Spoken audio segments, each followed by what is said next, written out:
Shalom anak-anak sekalian, kita bersyukur hari ini boleh beribadah kepada Tuhan dan tiba saatnya kita akan merenungkan kebenaran firman Tuhan. Mari sebelum kita akan merenungkan firman Tuhan, kita akan berdoa mohon pimpinan Tuhan. Mari kita berdoa. Bapa dalam surga, terima kasih hari ini kami boleh beribadah kepada Tuhan. Kami boleh menyembah Engkau, kami boleh meninggikan nama Tuhan. Sekarang ya Tuhan, kami akan membaca firman-Mu, merenungkannya. Tuhan, berkatilah waktu ini agar kebenaran firman Tuhan sungguh boleh menjadi berkat bagi setiap kami, mengingatkan kami, bahkan boleh kami lakukan juga dalam kehidupan kami.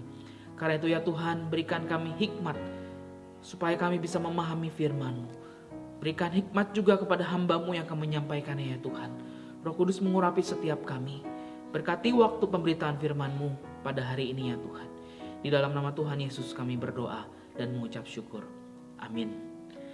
Anak-anak sekalian, kita akan merenungkan satu tema, yaitu My Identity in Christ, atau identitas saya di dalam Kristus. Dan kita akan mendasari perenungan hari ini dari dua bagian firman Tuhan. Yang pertama, kita akan membaca dari Efesus pasal yang kedua ayat yang ke-10. Efesus 2 ayat yang ke-10. Karena kita ini buatan Allah, diciptakan dalam Kristus Yesus untuk melakukan pekerjaan baik yang dipersiapkan Allah sebelumnya. Ia mau supaya kita hidup di dalamnya. Satu bagian lagi kita akan baca dari 2 Korintus pasal yang kelima ayat yang ke-17. 2 Korintus 5 ayat yang ke-17. Jadi siapa yang ada di dalam Kristus, ia adalah ciptaan baru. Yang lama sudah berlalu, sesungguhnya yang baru sudah datang. Demikianlah firman Tuhan. Anak-anak sekalian, tema ini sangat relevan, ya, relate sekali dengan kehidupan setiap kita yang sudah ada di fase remaja. Anak-anak remaja seringkali itu mengalami kebingungan di dalam kehidupannya. Karena masa remaja adalah masa pencarian. Pencarian akan siapa saya, ya. Who am I? Inilah pertanyaan besar anak-anak remaja, dan di dalam masa remaja kita sedang mencari, ya, apa keunikan kita, apa kebisaan kita, apa talenta kita, ya, apa kelebihan kita, dan apa juga kekurangan kita. Ya, di dalam pencarian ini seringkali kita bingung, ya. Kita bingung misalnya menentukan sekolah mana yang akan kita masuki, ya, kita mencari tahu dan sebagainya. Kita bingung menentukan atau mencari apa sih talenta saya atau kebisaan saya. Kita mulai coba berbagai hal. Olahraga basket kita coba, futsal kita coba, ya. Game online ini kita coba semuanya, ya. Alat musik ini kita coba semuanya, les ini, les itu dan sebagainya. Untuk kita bisa mencari tahu, ya, kebisaan saya atau bakat saya, talenta saya ada di mana. Ini hal yang wajar, ya anak-anak sekalian. Karena inilah masa di mana kita boleh mencari tentang siapa kita. Kita juga bingung, ya, menentukan komunitas mana yang bisa kita masuki. Apakah geng ini cocok dengan saya, ya? Apakah geng itu cocok dengan saya dan sebagainya. Kita juga bingung, ya, mungkin melihat fisik kita yang mulai berubah, ya. Kita mulai membandingkan dengan orang lain, ya, dengan teman kita. Kok saya tidak setinggi dia? Kok saya tidak secantik dia? Kok saya tidak seganteng dia? Dan sebagainya. Setiap kali mungkin anak-anak ngaca, ya, kita ngaca di depan kaca. Mungkin sebelum kita pergi, kita melihat, wah, diri saya saat ini sudah setinggi ini. Saya sudah seperti ini, ya, sebesar ini dan sebagainya. Kita mungkin zoom lagi, kita lihat lagi wajah kita. Wah, sudah mulai ada jerawat dan sebagainya. Wah, kita mulai bingung, ya. Kok saya tidak seperti teman saya? Mukanya mulus dan sebagainya. Wah, kita mulai bingung dan sebagainya. Inilah hal-hal yang terjadi dalam kehidupan kita, ya. Sampai seterusnya di masa remaja ini pasti kita akan terus mencari, ya, tentang siapa saya. Anak-anak sekalian, seringkali kita dipengaruhi oleh apa yang ada di luar kita, ya. Seperti tadi, ya, orang lain bisa basket, saya juga pengen bisa basket. Orang lain punya motor yang bagus, saya juga pengen punya motor yang bagus, ya. Orang lain bisa ini, saya juga pengen bisa ini dan sebagainya. Itu hal-hal dari luar. Ya, seringkali kita dipengaruhi oleh hal-hal yang dari luar nih dalam hidup kita. Padahal kalau kita back to the Bible, lihat kepada Alkitab, ternyata Tuhan pengen kita tuh melihat siapa diri kita dari kacamatanya Tuhan. Apa yang ada di dalam hidup kita, bukan dari apa yang ada di luar kita. Dari luar tentu ya akan mempengaruhi kita, tetapi itu jangan sampai mempengaruhi sepenuhnya kehidupan kita, khususnya di masa remaja ini, karena kita itu diciptakan sangat unik. Kita ini diciptakan sangat unik. Sekali lagi saya ulangi, kita ini diciptakan masterpiece, sebagai hal yang sangat berharga. Itu kita bisa temukan di Efesus 2 ayat yang ke-10. Karena kita ini buatan Allah, diciptakan dalam Kristus Yesus untuk melakukan pekerjaan baik yang dipersiapkan Allah sebelumnya. Ia mau supaya kita hidup di dalamnya. Anak-anak sekalian, setiap kita diciptakan unik, ya, masterpiece itu dalam bahasa Inggrisnya. Diciptakan buatan Allah, diciptakan dalam Kristus Yesus. Setiap kita nggak ada yang sama, ya, satu dengan yang lain. Setiap kita hanya ada satu, the only one, ya, di dalam dunia ini. Bahkan yang kembar pun juga ada perbedaannya. Anak-anak sekalian, pernahkah kita menyadari akan hal ini? Ya, setiap kita, wajah kita, gitu ya, fisik kita, itu diciptakan oleh Allah, buatan Allah, dan itu diciptakan sangat unik, ya, sangat unik. Tidak ada yang seperti kita. Dan tentu saja di setiap wajah kita itu Tuhan sudah menaruh setiap kisah demi kisah yang tentu saja akan mewarnai pengalaman demi pengalaman hidup kita. Seringkali anak-anak remaja itu gak sadar akan hal ini. Dia ingin menjadi seperti orang lain, ya. Dia mungkin banyak melihat tokoh-tokoh, artis-artis, ya, yang ada di Instagram, mungkin idola-idolanya, dan anak remaja ingin menjadi seperti dia, seperti mereka. Dia lupa, padahal Tuhan sudah menciptakan dirinya itu unik, spesial, masterpiece, ya. Itu kita, kamu, anak-anak sekalian. Mari kita mengingat dan menyadari akan hal ini.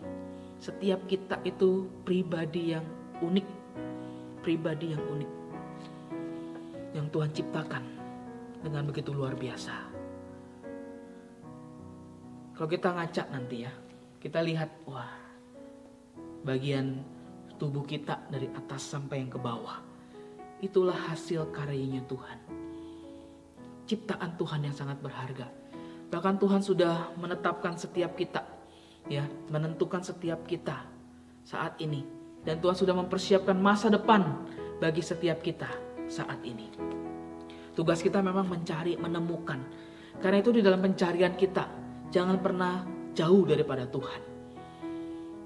Jangan pernah jauh daripada Tuhan. Identitas kita ada di dalam Kristus. Karena kita ini buatan Allah, diciptakan dalam Kristus Yesus. Dalam Kristus Yesus.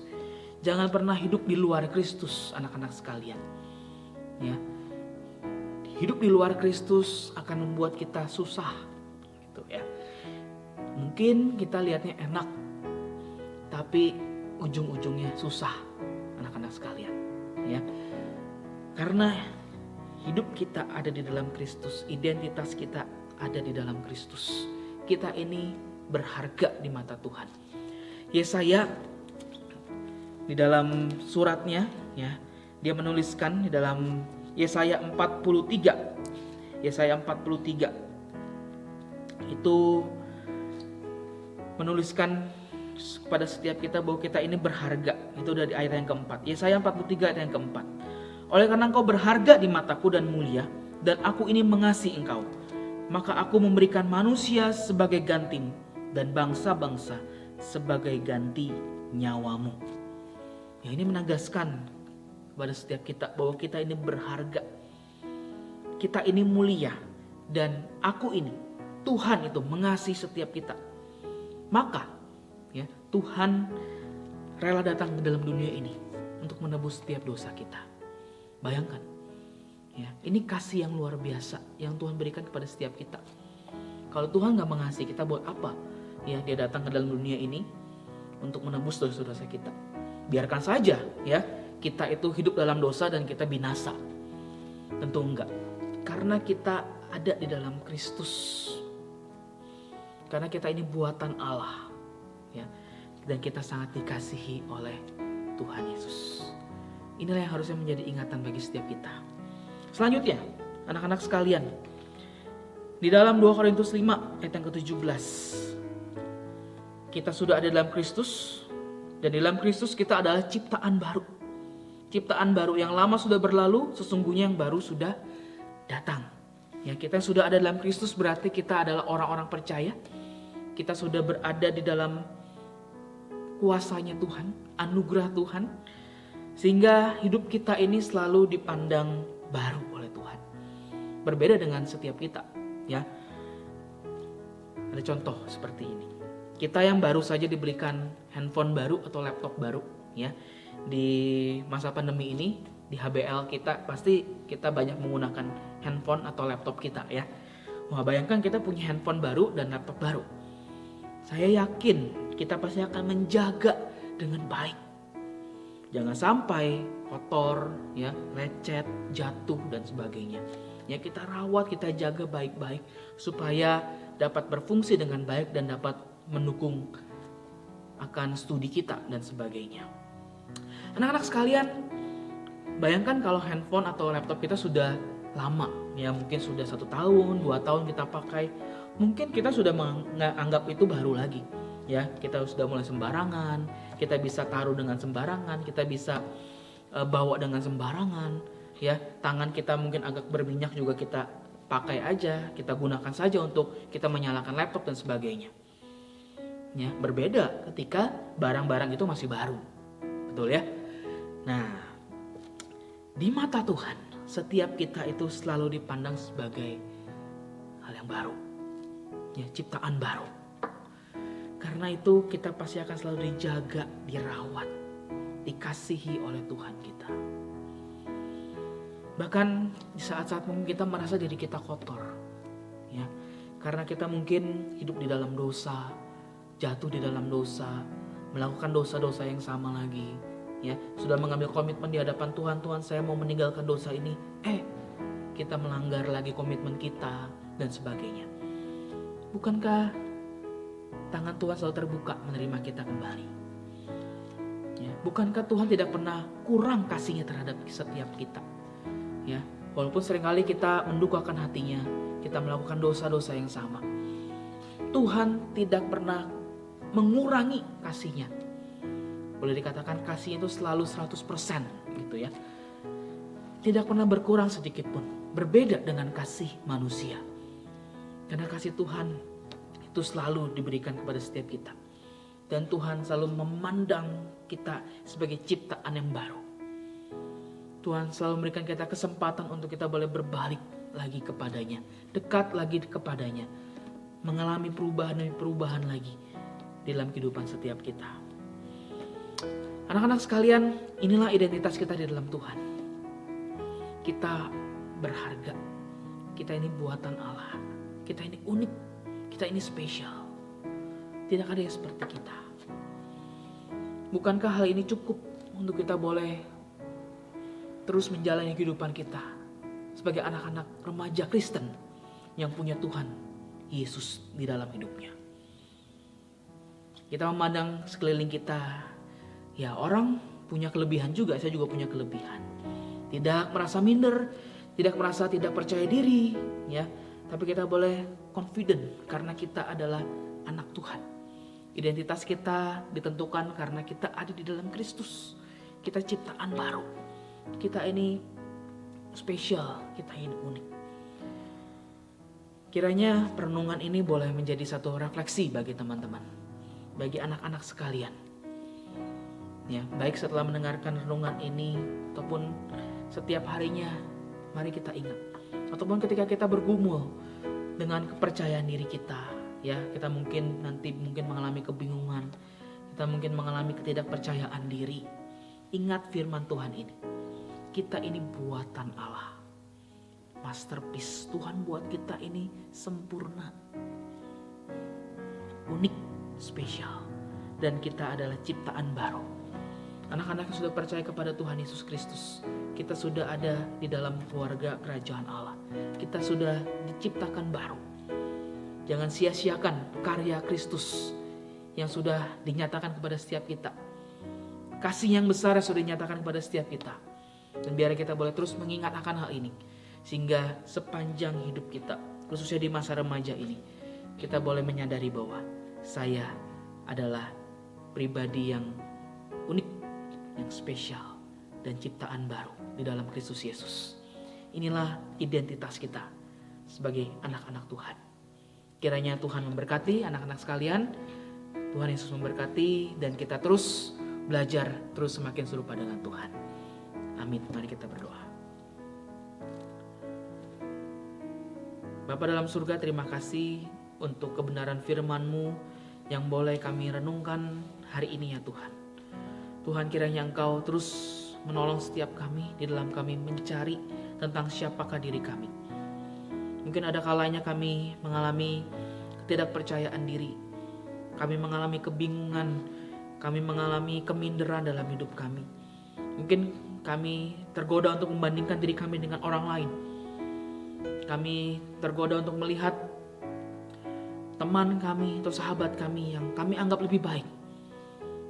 Tuhan, melalui kebenaran firman Tuhan ini, kami diingatkan bahwa siapa kami atau identitas kami ditentukan oleh Kristus. Kami sudah mengalami kuasa dan kasih Tuhan. Kami sejak semula diciptakan di dalam Kristus Yesus. Kami adalah buatan Allah. Kami adalah pribadi yang unik, pribadi yang berharga di mata Tuhan. Buktinya Engkau mau datang ke dalam dunia ini untuk menebus segala dosa-dosa dan kesalahan kami ya Tuhan di kayu salib. Karena kami berharga di mata Engkau. Terima kasih Tuhan. Berkati anak-anak-Mu di dalam kehidupan mereka, dalam studi mereka. Biar mereka terus dibentuk, diproses oleh Tuhan. Menjadi anak-anak Tuhan yang bisa terus semakin serupa dengan Tuhan dan menjadi berkat. Terpujilah Engkau ya Tuhan. Di dalam nama Tuhan Yesus Kristus kami berdoa dan mengucap syukur. Amin.